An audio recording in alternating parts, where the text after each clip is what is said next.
നമ്മുടെ പ്ലസ് വണ്ണിന്റെ റിസൾട്ട് നാളെയോ മീൻസ് 10-ാം തീയതി ആണോ എന്ന് ചോദിച്ചുകൊണ്ട് ഒത്തിരി കുട്ടികൾ വിളിച്ച് ചോദിക്കുന്നുണ്ട്. അതിന്റെ കാരണം മറ്റൊന്നുമല്ല, ആദ്യം പറഞ്ഞിരുന്നത് 10-ാം തീയതി വരും എന്നാണ്, ജൂൺ 10-ാം തീയതി വരുമെന്നായിരുന്നു.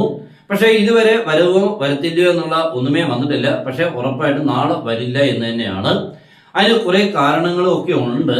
അപ്പൊ അതൊക്കെ ഒന്ന് സോൾവ് ചെയ്യാൻ എന്തായാലും സമയം എടുക്കും. ഈ ആഴ്ചയെ വരാനുള്ള സാധ്യതയില്ല. കുറെ കാര്യങ്ങളൊക്കെ കംപ്ലീറ്റ് ചെയ്തിട്ട് നമ്മുടെ ബോർഡ് മീറ്റിംഗ് കഴിഞ്ഞിട്ട് നമുക്കിത് പ്രസിദ്ധീകരിക്കാൻ പറ്റത്തുള്ളൂ. പക്ഷെ നമുക്ക് കുറച്ച് കുഴപ്പങ്ങൾ സൈറ്റിലുണ്ട്, അല്ലാതെ പുറത്തുണ്ട്. അതിന് കുറെ കുഴപ്പങ്ങൾ ഉള്ളതുകൊണ്ട് നാളെയോ ഈ ആഴ്ചയോ ഒന്നും പ്രസിദ്ധീകരിക്കാനുള്ള സാധ്യതയില്ല. നാളെ ഇല്ല എന്നുള്ളത് ഉറപ്പായി കഴിഞ്ഞു. പിന്നെ എന്താണ് എന്നുള്ളതിനെ കുറിച്ചുള്ളത് വന്നിട്ടില്ല. നമ്മൾ കൃത്യമായിട്ട് നിങ്ങളെ എപ്പോഴാണെന്നുള്ളത് അറിയിച്ചിരിക്കും ഉടൻ തന്നെ വരുന്ന സമയത്ത്.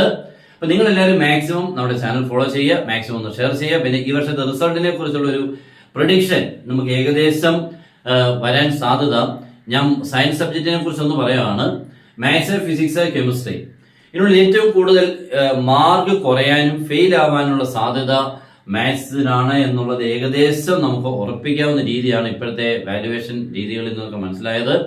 അത് നമുക്ക് പ്ലസ് ടുവിൽ നമുക്ക് കൃത്യമായിട്ട് വിസിബിൾ ആയി കഴിഞ്ഞു. കാരണം ഏറ്റവും കൂടുതൽ ഈ വർഷം സബ്ജക്റ്റുകളിൽ മാത്സ് ആണ് ഏറ്റവും കൂടുതൽ ഫെയിൽ ആയത്. അതുപോലെ A+കാരുടെ എണ്ണം ഏറ്റവും വളരെ സ്പീഡിൽ കുറഞ്ഞു കഴിഞ്ഞ വർഷത്തിനേക്കാളും മാത്സിന്. അപ്പൊ അതുകൊണ്ട് പ്ലസ് വണ്ണിന്റെ കാര്യവും അത്ര വ്യത്യസ്തമായിരിക്കണം എന്നില്ല. കാരണം എക്സാം ഇത്തിരി ടഫായിരുന്നു. അപ്പൊ എല്ലാം നമുക്ക് കാത്തിരുന്ന് കാണാം. നമ്മൾ എക്സ്പ്ലെയിൻ ചെയ്തുള്ള എല്ലാ ഡീറ്റെയിൽഡ് ആയിട്ടുള്ള വീഡിയോ എല്ലാം നമ്മുടെ ചാനലിൽ കൂടെ ഉടൻ തന്നെ നിങ്ങൾക്ക് ഇത് എത്തുമ്പോൾ അറിയിക്കും. എല്ലാവർക്കും നല്ല മാർക്ക് ഉണ്ടാകട്ടെ എന്ന് ഞാൻ പ്രാർത്ഥിച്ചുകൊണ്ട് നിർത്തുന്നു. Best wishes and good bye.